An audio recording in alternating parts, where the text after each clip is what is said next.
সংসদ ভবনে হামলাকাণ্ডে ললিত নীলাক্ষর পর এবার নাম জড়ালো বাংলার আরো এক যুবকের। নদিয়া তাহিরপুর থানার অন্তর্গত বিননগরের বাসিন্দা সৌরভ চক্রবর্তীর সঙ্গে ললিত ঝায়ের ঘনিষ্ঠ যোগ রয়েছে বলে অভিযোগ। জানা গিয়েছে, সংসদ ভবনে হামলার যে ভিডিও সমাজ মাধ্যমে ছড়িয়ে পড়ে, সেই ভিডিওটি সৌরভকে পাঠায় ললিত।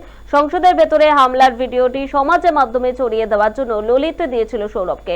সৌরভ চক্রবর্তী পেশায় একজন জিওলজিস্ট, বর্তমানে কলকাতায় এক বেসরকারি সংস্থায় কর্মরত। দুদিন আগেই পুরীতে বেড়াতে গিয়েছেন।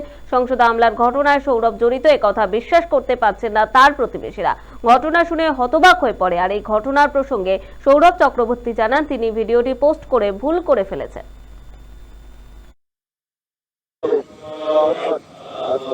নাক কান গলা বিশেষজ্ঞ ডক্টর দেবরাজ পাল বসছেন।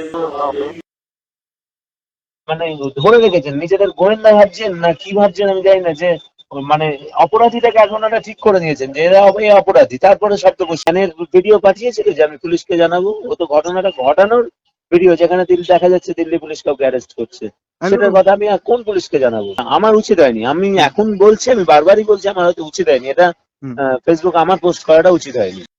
ও যে ছেলে, তাতে এই জিনিসটা একেবারেই বিশ্বাস করার মতো নয়, কিন্তু দেখাচ্ছি যখন হয়তো কিছু থাকতে পারে ভেতরে, কিন্তু সেটা ও না আসা পর্যন্ত, ওর সঙ্গে কথা না বলা পর্যন্ত বলতে পারছি না।